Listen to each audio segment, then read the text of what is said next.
కూడా మరికొద్దిసేపట్లో జాయిన్ అయ్యే అవకాశాలు ఉన్నాయి. ఫస్ట్ మనం ఒకసారి బీజేపీ రాష్ట్ర నాయకులైనటువంటి ఆచార్య గారి దగ్గరికి వెళ్దాం. ఆచార్య గారు, ఈరోజు ఎప్పుడైతే కాంగ్రెస్ సర్కార్ చెప్తున్నది ఒకటి చేస్తున్నది ఒకటి, బకాయిలు చెల్లించకుండా ఈరోజు క్యాబినెట్ నిర్ణయం తీసుకోబోతుంది అన్నట్టు మనకు చాలా స్పష్టంగా తెలిసింది.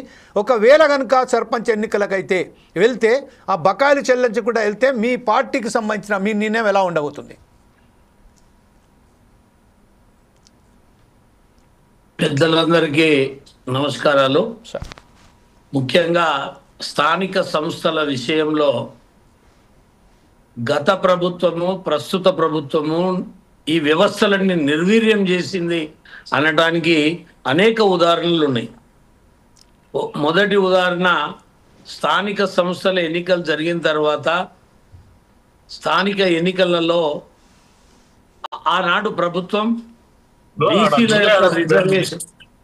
బీసీల యొక్క రిజర్వేషన్లను తగ్గించి ఎస్సీ ఎస్టీలకు సమానమైనటువంటి వాళ్ళ జనాభా ప్రకారం వాళ్ళకు రిజర్వేషన్లు ఇచ్చి బీసీల రిజర్వేషన్లు తగ్గి ఎన్నికలు నిర్వహించడం జరిగింది. 5 సంవత్సరాల పరిపాలన కొనసాగడం, ఆ తర్వాత ఫిబ్రవరి 1, 2024 వరకు సర్పంచుల యొక్క పదవీ కాలం నడుస్తూ ముగిసిపోవడం, ఆ తర్వాత వాళ్ళ పెండింగ్ బిల్లులు, గత ప్రభుత్వమే పెండింగ్ బిల్లులు అన్నిటిని కూడా పెండింగ్ పెట్టి ఒక క్షోభతోటి, అంటే 5 సంవత్సరాలు నేను పదవీ బాధ్యతను నిర్వహించిన, ప్రజలకు సేవ చేసిన అనేటువంటిది.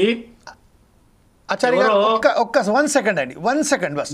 గంటా రాములు యాదవ్ గారు మధ్యలో వచ్చారు. గంటా రాములు గారికి ఆహ్వానం పలుస్తూ, గంటా రాములు గారు ప్లీజ్ మీ ఫోన్ను మ్యూట్ చేసుకోండి సార్, ప్లీజ్. మీకు అవకాశం వచ్చినప్పుడు మీరు అన్మ్యూట్ చేసి మాట్లాడదు కానీ. Okay sir, please. ఆచార్య గారు మాట్లాడండి సార్. అయితే సర్పంచుల పదవీ కాలం ముగిసిన తర్వాత ప్రజలతోటి మన్ననను పొంది వాళ్ళు వీడ్కోలు సమావేశాలు నిర్వహించుకోవాలి.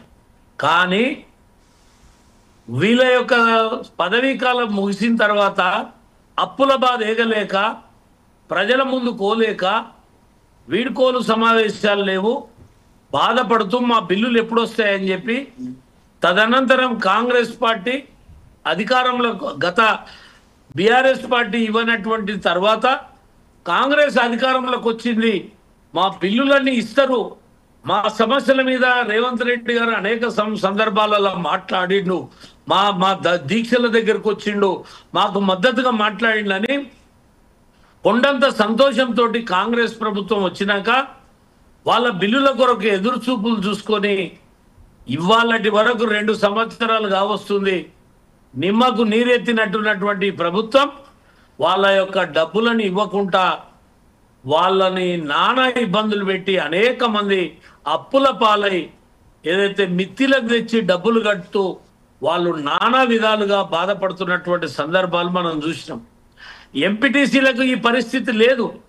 ఎంపీటీసీలు కూడా జూలై 5 తారీఖు నాడు 2024లో వాళ్ళ పదవీ కాలం పూర్తయిన వెంటనే వాళ్ళు సాధించుకున్నారు. వాళ్ళని కూడా ఎవరు పెద్దగా సన్మానించింది లేదు. మీరు 5 ఏళ్ళు సేవ చేసిండ్రు అనేటువంటి భావన ప్రజలలో రాలేదు. సర్పంచులు పోయినరు, వీళ్ళు పోయినరు అని చెప్పి ప్రజలు కూడా వాళ్ళని పట్టించుకోలేదు, ప్రభుత్వాలు పట్టించుకోలేదు.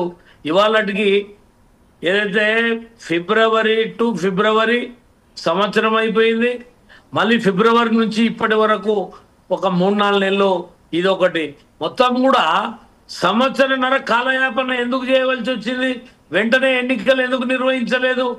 వెంటనే ఎందుకు నిర్వహించలేదంటే కాంగ్రెస్ పార్టీ ఎన్నికల ప్రచారంలో బీసీలకు స్థానిక ఎన్నికలల్లా 42% మేము రిజర్వేషన్లు ఇస్తాము అంటే బీసీలందరూ కూడా కాంగ్రెస్ వైపు మొగ్గు చూపి, కొంత కాంగ్రెస్ ప్రభుత్వం అధికారంలోకి వచ్చింది, మాట మీద నిలబడుతుంది అనేటువంటి ఉద్దేశంతో ఇవాళ ప్రజలు, తెలంగాణలో ఉన్నటువంటి బీసీ ప్రజలందరూ కూడా ఎదురు చూసారు. కొద్ది కాలం తర్వాత వాళ్ళు అసెంబ్లీలో మీటింగ్ పెట్టి మేము 42% మేము తీర్మానం చేస్తున్నాం అని చెప్పి వీళ్ళు ప్రవేశపెడితే అక్కడ ఉన్నటువంటి బీఆర్ఎస్ కావచ్చు, బీజేపీ కావచ్చు, అందరూ కూడా మద్దతు ఇచ్చిర్రు, దాన్ని పార్లమెంటుకు పంపించారు. ఇవాళ కోర్టులో కూడా ఈ రోజు ఏదో హియరింగ్ వచ్చింది, ఈ స్థానిక ఎన్నికల మీద ఎవరో మిత్రులు కేసేస్తే ఈ రోజు ఉన్నదే అని చెప్పి చెప్పడం జరిగింది. మరి ఏదైతే కోర్టుల డిసెంబర్ 23 వరకు ప్రభుత్వము వివరణ ఇవ్వాల్సినటువంటి అవసరం ఉండే, దాని కాలయాపన చేసింది, వివరణ ఇయ్యలేదు. ఇవాళ బీసీ ప్రజలందరినీ కూడా జనగణన చేస్తున్నాం, మేము కులగణన చేస్తున్నాం.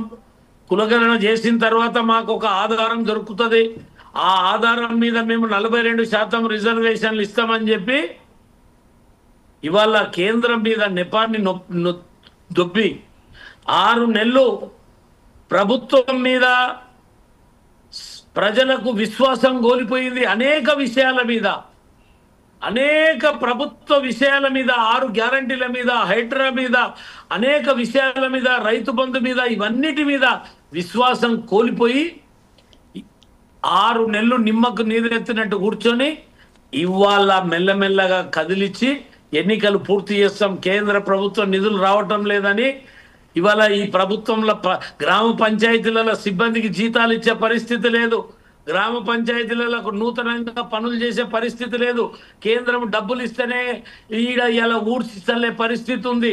కాబట్టి ఇవాళ కాంగ్రెస్ పార్టీ ప్రభుత్వము ఎన్నికలకు సిద్ధమైనటువంటి నేను 2 ప్రశ్నలు వేస్తున్నా కాంగ్రెస్ పార్టీకి. మీరు ఒకవేళ 42% ఇవ్వనీకే వీలు లేనప్పుడు మీరు కాలయాపన ఎందుకు చేసిండ్రో దీనికి జవాబు చెప్పాలి. మీరు కాలయాపన చేయకుండా అదే ఎన్నికల ప్రకారం నిర్ణయించుంటే ఇవాళ 2 ఏళ్ల కాలం పూర్తయ్యేది, కానీ అప్పుడు 1.5 year పూర్తయ్యేది. ఇప్పటి వరకు మీరు చెయ్యకుండా ఇప్పుడు బీసీ ప్రజలని కేంద్రం దిక్కు చూపించి మోసం చేసి ఇలా మీరు ఎన్నికలకు పోవాలనేటువంటిది చేస్తే ఇది చాలా తప్పు. గతంలో ఎన్టీ రామారావు ముఖ్యమంత్రి అయినప్పుడు బీసీలకు 33% రిజర్వేషన్లు ఇచ్చిండు. ఇవాళ ఆ రిజర్వేషన్లో ఇవాళ బీసీ ప్రజలు కోల్పోయినాం. ఇవాళ నేను మీకు చిత్తశుద్ధి ఉంటే ఒక ఆర్డినెన్స్ తీసుకొచ్చి మీరు జనగణన చేసిండ్రు, కులగణన చేసిండ్రు, దీని ఆధారంగా మీరు ఇవాళ 42% ఒక ఆర్డినెన్స్ తెచ్చి ఎన్నికలకు పోండి. ఏ పార్టీలు దాన్ని వ్యతిరేకిస్తాయో చూద్దాం, ఏ రాజకీయ పక్షాలు వ్యతిరేకిస్తాయో చూద్దాం. మీరు బీసీల మీద చిత్తశుద్ధి ఉంటే, బీసీల మీద నిజంగానే మేము బీసీలకు న్యాయం చేయాలని ఉద్దేశం మీకు ఉంటే ఎన్నికలను నిర్వహించాల్సినటువంటి అవసరమే వస్తే ఆర్డినెన్స్ తీసుకొచ్చి బీసీలకు 42% రిజర్వేషన్ కల్పించి, ఇది రాష్ట్ర ప్రభుత్వమే మాటిచ్చింది, రాష్ట్ర ప్రభుత్వమే ఇవన్నీ కూడా చేయాల్సినటువంటిది అవసరం ఉంది. కాబట్టి మీరు ఇక్కడ చెయ్యాలని చెప్పి ఈ సందర్భంగా నేను కోరుతున్నా. Right sir, okay. ఇదే విషయంపై ఒకసారి గంట రాములు యాదవ్ గారు, బీఆర్ఎస్ నాయకులు అయినటువంటి రాములు యాదవ్